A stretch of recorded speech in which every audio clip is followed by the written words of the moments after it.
How would you describe the evolution of your music and your sound? You know, from where you started and kind of where you're going with it today. And I know that's going to change for you as well. I'm sure that you, like you said, what you perform today may be different tomorrow, right? Yeah. One thing I want to say, when we started out, because the band just started as just Carlos and me. Yeah. There were no other members at the beginning. I did not improvise at all, or really even write at all. Right. So there's been quite an evolution in the sound from that point of me just kind of daring to play a note to a song that he had written, you know, to now where a lot, I would say most of what I'm playing on a stage in any show is written, but I don't know, 30% or something of every single show is improvised. So that's been a big change.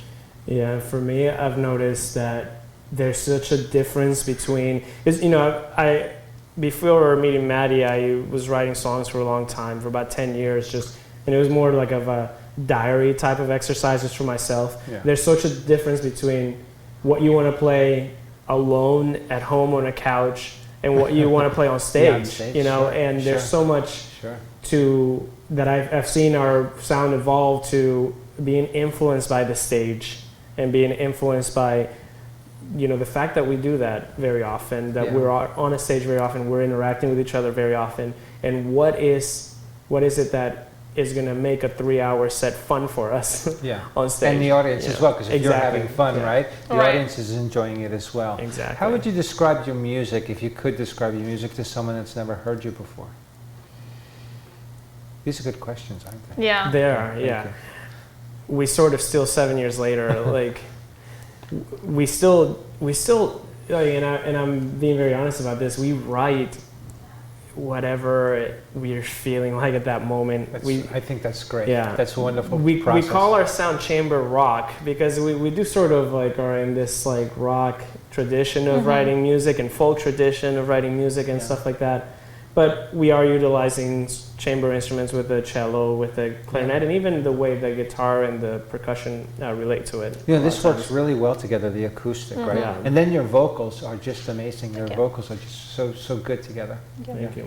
And I said before, it's like the bacon and the egg. You asked me who's the egg and who's the bacon. To be determined. I just want to know. I don't know that I have a preference. Can you guys want to share some of your tour stories? Maybe some of the things that happen on, because you know, all touring bands have stories, right? Yeah. I mean, sorry. Go ahead. No, you go. Do you have something?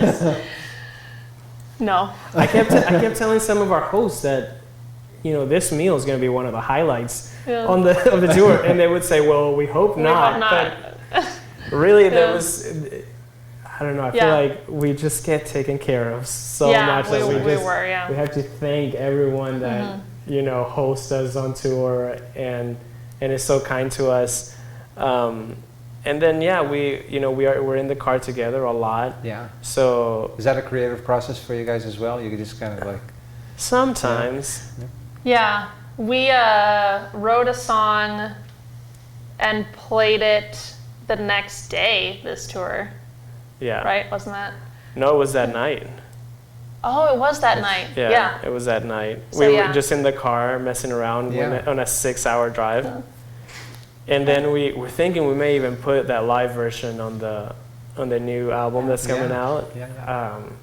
Because that is a lot of what we do, just improvisation and just kind of give people a little bit of a taste of that. That's what you guys bring. You bring authenticity and creativity, and you guys look like you're having a lot of fun. And not only that, you're good musicians, and you sound well together, and that's very. You know, a lot of times too, we hear the musicians, and it's like it's good, but you know, it could be better, right? But you guys just sound like you naturally should be together playing. Thank you. And there was thank you. Yeah, no, really. There was a moment. I'm trying to remember where we were driving from and to, but we were recording ourselves having conversations as, for example, Chewbacca and an owl or something like that. So you forgot. You probably forgot. Was that a long This was late night. Yeah, it was very late night. I hardly remember why. I think we were going to Green Lake from Milwaukee. Okay. And that's all the information we have. We're listening through the album, the drafts we have of the album right now, which are very rough. And we were thinking that there's one portion where we needed some ambient, almost animal sounds. And we decided we have nothing to do right now, so why not? Might as well. Why not? Why not? Get some of that recorded. Like highs and lows in your music career, and then maybe some short and long-term goals for you guys? I mean, I think the short and the long-term goals are somewhat similar for us because we feel like this business is very hard. Yeah. A lot of it is not up to you, and I think what is up to us is that we want to continue writing music, we want to continue recording it and performing it for as long as that's really fun for us and for as long as we feel like we're bringing something helpful to audiences. And so I would say that, that like if there's somebody like listening out there, like a producer, they probably don't want to hear this, but we're in this business where like the chance of high success is so low that I think it has to be about the what you're getting out of it immediately, because you never know when it ends, you never know when you don't have the opportunity anymore, and it really is about as much as possible each show and what we're able to bring to it and get out of it. So like our goal right now is to have a good show tonight, That's a great perspective, we'll see from and that's there. a good message for musicians as well that aspire to taking a path on a music career, right? You got to the probabilities of success are low, and you guys you live a very different lifestyle. We're all relaxing when you guys are practicing and performing, right? And then we're working while you guys are probably sleeping because you played all night. So so it's not an easy journey, but it's something that should come from the heart, right? And like you said, but there's also like different definitions of success that So success for example, has major air quotes around it. Yeah, because for us Yes. for example, I think this project we're doing, this recorded project, would you not agree that is probably several steps forward from our last one? And for us, that's success. We're growing as musicians. We're putting out things that I think are that much more enjoyable. We're growing as writers. We're growing as performers and improvisers, and those are the things we can control. Yes. And I think just for our sanity, that like our goals have to be aligned with the things that we can control. That's right. Absolutely. That's very smart. That's great advice for those that aspire to do this, right? And have fun and enjoy the moments. Yeah. And you got to have courage to do this, right? I mean, courage to be out there and put your name and your brand and your music and your style out there as well. You talked a little bit, Carlos, too, about like the business side of this, and I know it's very hard, right? Because there's streaming and there's data mining, there's audience capture, there's online, there's so many things that come at you, right? And you've got to be able to select what's important to you. So what would you say to musicians that you guys got a great online presence, right? And I know you stream live, and there's a lot of, that's a full-time job. So how do you guys manage that, and what's important to you? I'll pass this on to Maddie a little bit because it is a collaborative effort. Everybody does a little bit of what they can, but we've gone through times where everybody tells you got to do this and you got to do this, and you go to a conference that says you're not going to be successful if you don't do these 20 things.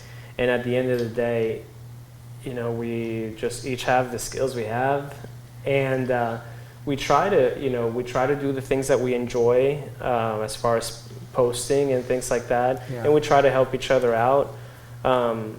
But I think that you can become unhappy, or at least I can, if it becomes about that. I don't know how you about what about the online presence and about like maintaining all the things that you're supposed to be doing. Kind of supposed to do, right? Yeah. I mean, how do you stay motivated to do things, or like? Balance it. I don't like to spend too much time online either. But our music has to be up there. People have to know when we're playing and where, and how to find you. And be entertained when we're sharing that information. And I mean, really the point is the live shows to me. that's where it all goes. That's what I capture from you guys is, it's important. You have to be online, right? So that people can find you. And, there are different ways to find you, and we'll talk a little bit about that at the end. But I think you do a great job, and I know that's just a whole nother part of the, being a musician, right, is being online, right? And that's a struggle for some because you really would just want to play music, right? Well, it's a struggle for us. I think it's a struggle for most musicians, right? Because you want to play music, and then you got to say, I've got to edit things, and I've got to record things, and then I've got to make sure that I can put them online and they're okay, and things like that. And all I really want to do is play music, right? Okay. Yeah, learn how to be a photographer. All those all the other things, all these other skills you learn, right? Yeah. What's the worst decision you guys ever made? Don't say joining this band. I don't know. I mean, bring it down so kind of musically and your journey here. Right. I think we've gone through several periods of learning of not trying to be the things that we like or the things that we think we should be, because we certainly, like Maddie mentioned Ben Sollee, I mentioned like listening to Bohemian Rhapsody and being blown away, and those are things that I could listen to, like we could each listen to our preferences all day, but we also just have the voices that we do, we have the skills that we do, and there's something that comes out of that naturally that people like, and I've just sort of noticed every time we try to step away from like that organic approach to things and we try to say, we listened to this person at this conference that said, musicians got to be doing this, or we try to be too much, we try to be like this other band, that's when it goes wrong for us. And that's interesting. I don't know that it's ever catastrophic, but like those are the things that we have to realign from time to time. So, would you agree with that? I don't agree. know. Yeah. Not that we're make the best decisions ever all the time, but I'm trying to think of a real doozy. But I think learning experiences. Your message is you want to stay authentic to what you want to, what you've decided that you wanted to create as a band, and I think that's very very important. And it's hard to sort of shut down the voices that tell you otherwise, whether they're coming from the outside or whether it's your own voice that says, I really wish we were more like this or something. Because that puts undue pressure on the abilities of everyone. And we have a band. So Maddie and I, Alana, who play on the clarinet, and Danny on the percussion. That with the coolest sunglasses. They're amazing musicians. Amazing musicians with amazing sunglasses, right? Right.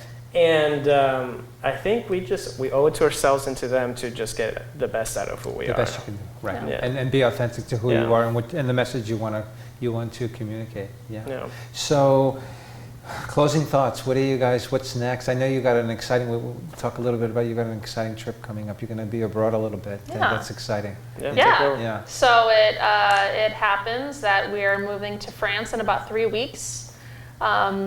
It's something that we've both wanted to do for a while, and I'm going to be teaching English there. Fantastic. And we're going to bring our instruments and hope to play as much as we can. That's fantastic. Yeah. And we have... that's exciting. We just finished recording our new album, plus our first instrumentals. That's coming out when, Carlos? So we have a loose plan of the instrumentals coming out around like Thanksgiving time, and then the new album coming out in January. Okay. And so we're going to be doing a lot of work remotely to get that done, but the tracks are recorded, the individual tracks, and now comes the production phase of it. So we'll be working on that a lot. You did that in the studio? That was studio? Yeah. Okay. Yeah. So that's a whole, and in the meantime, we'll be learning French. We're learning, right? Different learning culture. French and eating French is good. That's good. Yeah. Good. So I know our audience can find you. You've got a website, of course, but I found you on Bandcamp. Where else can we go? Spotify and some other things. Tell our audience, where's a good place to kind of just get to know you a little better. Well, I would say we have a preference website, just about everywhere people find music, whether it's YouTube or iTunes or whatever. Our website, mysteryloves.com, is sort of the best place to find out our gig schedule and just have a connection to all those different links things to because we have Everything, links to yeah. everything. Yeah. But I was hopefully we are wherever people are. People contact us through Instagram or through Facebook Yeah. or wherever it is. We do.